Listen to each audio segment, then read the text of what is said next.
been through a whole lot. Trial, tribulation, but I know God. Satan wanna put me in a bow tie. Pray that the holy water don't go dry, yeah, yeah. As I look around me, so many motherfuckers wanna down me, but ain't no me gon' never drown me. In front of a dirty double mirror, they found me, and I love myself. The world is a ghetto with big guns and dick inside. I love myself, but they can do what they want whenever they want. I don't mind. I love myself. You said I gotta get up, life is more than suicide. I love myself. One day at a time, sun gon' shine. Everybody looking at you crazy. What you gonna do? Lift up your head and keep moving. Or let the paranoia haunt you. Peace to fashion police, I wear my heart on my sleeve. Let the runway start. You know the It's Strong Island for real, where the critters run wild. The prefix is 516, the top of it. I'm representing Cartel Coffee Lab in Phoenix, and I am using the Pilar from Guatemala. It's a really complex coffee, and depending on the brewing method that you use it for, it can taste different. And that's why I love that it as an espresso tastes totally different than it as a filter coffee. And I wanted to tell everyone about that, plus my own personal story with that coffee. At the time I was starting to get really bored with specialty coffee, and then Pilar came and I was like, not bad, not bad. With the capabilities, so set it at an island degree. The Strong Island for real, diagnosis is supreme. Prefix is 516 with microphone. I work for Mackay Coffee in Long Beach, California, and we're a multi-roaster. We serve a few different roasters in the United States and Canada. I'll be serving Borboya Ethiopia from George Howell. It's a washed Ethiopian coffee, high-grown, really delicious. I'm using a coffee from Lake Atitlan in Guatemala. It's from kind of near Panajachel. So yeah, it's just really clean, vibrant, 1550 meters, red bourbon, super sweet. It works great on all sorts of drinks. Well, I'm way more prepared. Last year I was taking 20 credits in school and working part-time, and I have a family, so I was just way underprepared. Didn't devote enough time to it. But this year I don't have any of those commitments other than being a family and working. But yeah, so I feel a lot more prepared. So my first routine was about me. So it was just about my journey in coffee. And my second year was about producer Graciano Cruz. And my third routine is about my guests and people that I get to serve coffee to. I used Kenya Kiandu earlier today.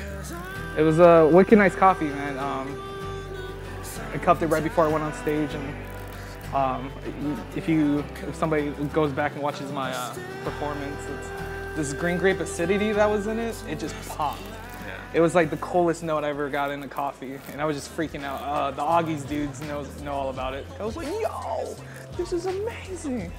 And, yeah, that was probably the most energy you'll ever see me at 9 in the morning. Yeah, dude. Yeah. Super passionate about it. I love it. Yeah, Kenya has a very special place, dude. It's the first coffee I ever had, the first country of origin I had, and ever since then, it's kind of the reason why I'm here.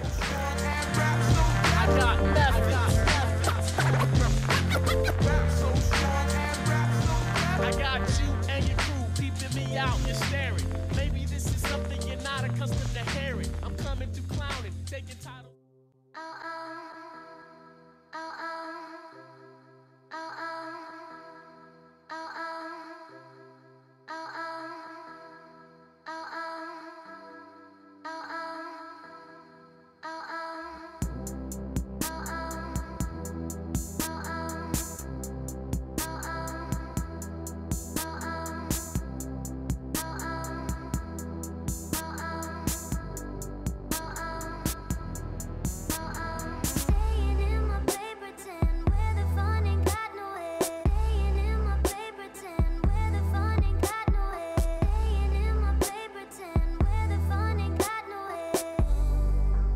This year was all about being comfortable. This year was all about being just as accommodating as I can be to a customer. And what's beautiful about St. Frank in the very short tenure that I've been there is that customer service is the most important thing. You know, St. Frank serves people. We serve people coffee. That's what we do. And that has been so eye-opening, and a part of the service experience of the judges for me is just I want to serve you guys coffee, and I just a very calm environment. I don't want this to feel overly like too much like the competition. It has to be a global effort. There's no other way for coffee to work. And I think that's beautiful about it because it's funny in the way that it constrains us to branching out. Like we can't grow coffee here, and that is cool. And it's great that we can, I think.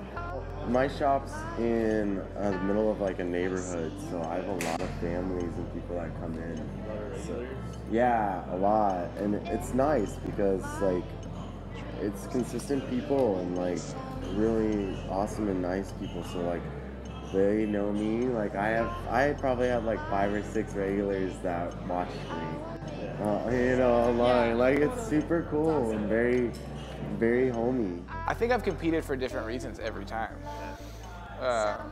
The background reason is that I always learn a ton of stuff, and not just like I get better as a barista. Like I do get better as a barista, but like this time I did history of a coffee variety, and I got to learn this entire history of this coffee variety.